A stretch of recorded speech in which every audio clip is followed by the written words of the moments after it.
Hi, folks. In this video, we continue our discussion of the chart, how we place logical truths and contingent truths, etc. Last time we saw how to place some easy sentences, like the sentence W, Seattle is in Washington, or the negation of W. But what if you encounter some harder sentences, like not W and Z? I think it's a lot harder to just look at this and know exactly where it goes. So what we need is we need a technique, a decision procedure to follow in order to figure out where such a thing goes. That's what we're going to talk about here. And the delete rows method, or DRM, is going to be a tool that will help us do that. Now, when you face these sentences, actually, no, I'm getting ahead of myself.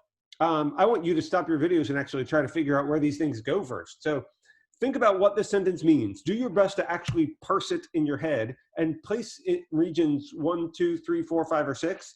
Do the same thing for the other one. See where this one would go, which of those regions. So pause your videos now to see if you can figure this out, because that's going to prime your brain to actually understand the rest of this lesson.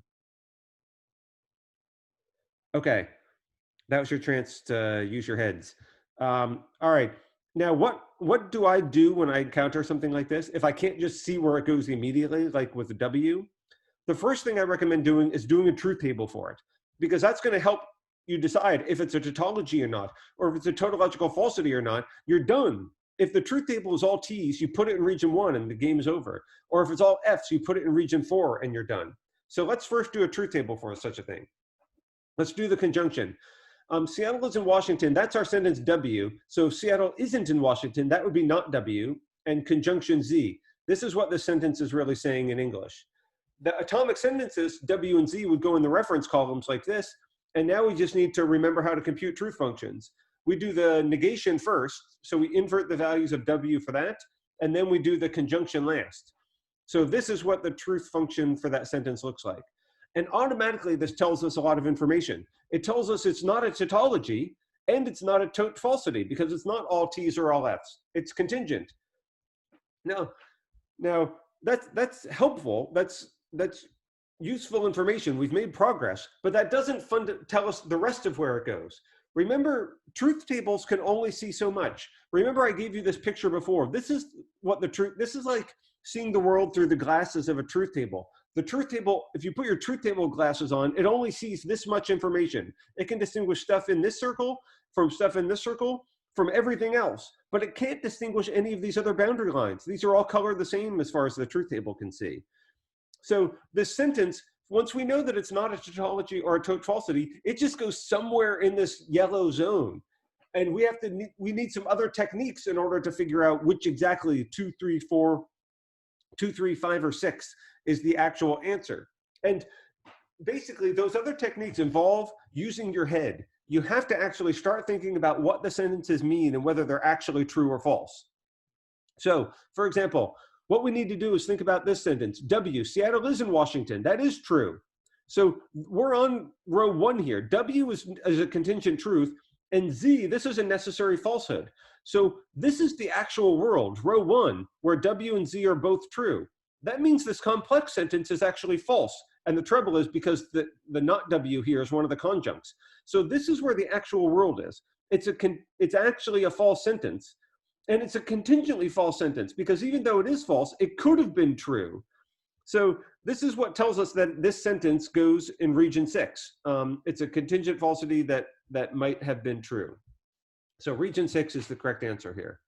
But again, the truth function alone, the truth table did not tell us that. We had to use our heads and look at the further information about the world to know where exactly we're located. Now, let's do the other sentence. Let's do the one with disjunction. Here's the truth function I got for that. So immediately, you know some additional information. You know that it's not in regions 1 or 4 because it's not a tautology and it's not a tote falsity. It's contingent as far as the truth function knows. It could be T and it could be F. Similarly, remember that these sentences W and Z are the same. So all that's changed is this disjunction. So we're still on row 1 in the real world. This sentence is in fact a true sentence. So in that sense, it's different than the other example where we had the other one was contingently false. This one is true. But you have to be careful because there's something we didn't consider last time. This sentence is is actually true, but it's not just actually true, it's necessarily true. The thing we have not taken into consideration yet is that Z is actually a logical truth. And this is the thing that I call the delete rows method. So after you've done the truth function and you've thought about where the actual world goes, you need to do one more thing. You need to consider, does either of them have additional logical facts that are not captured by the truth table? Like, does any of them involve the identity predicate or the less than predicate or the greater than predicate? Let's just restrict our attention to those straightforward ones that we have a good grasp of. Yes, this one does involve the identity predicate. So this is what the delete rows method tells you. Wherever that atomic sentence appears, you have to look at the values under it and see if there's any that are F. And of course there are, because this is an atomic sentence. Now, the truth table does not know that this F is impossible. You know this sentence cannot be false, but the truth table doesn't. So what you do with the delete rows method is you just delete those rows. You cross out those rows of the truth table because you know that this sentence cannot be false. It has to be true. So the delete rows method allows you to see more than what the truth table sees. Now notice what happens when we use the delete rows method. The possibility of this thing being false got deleted as well. All that's left are T's. So that actually tells us something more than the truth table knows. That tells us this sentence is not just actually true, it's necessarily true. So this is not a contingent truth, it's a logical truth. This sentence goes in region 2, not in region 3. So make sure the delete rows method allows you to see something the truth table can't see. Now, just because there are all T's left after you use this method, do not make the mistake in thinking that this is a tautology. In order to be a tautology, you have to take into consideration all the rows. So this is not a tautology. When you start using the delete rows method, you're doing more than just the truth table and tautologies. You're actually using your own extraneous additional information.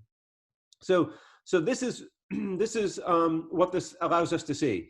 The truth table can only see this information, can distinguish this region, region 1, region 4, and all the rest.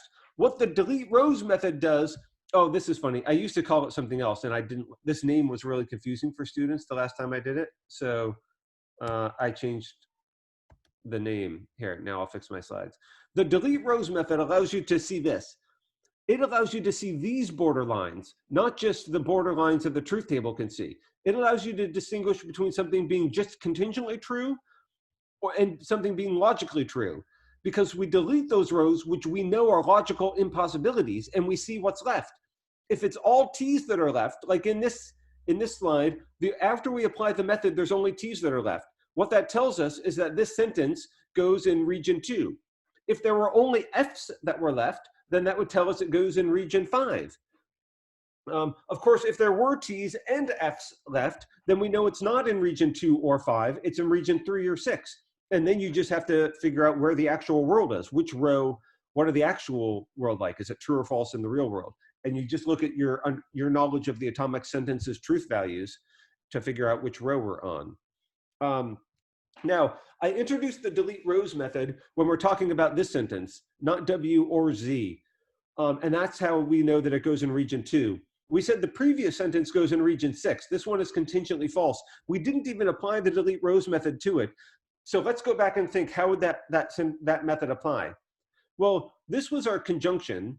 And from that truth function, we said we're on row 1 in the actual world. The delete rows method, again, tells us cross off the rows we know are impossible from our knowledge of this atomic sentence Z.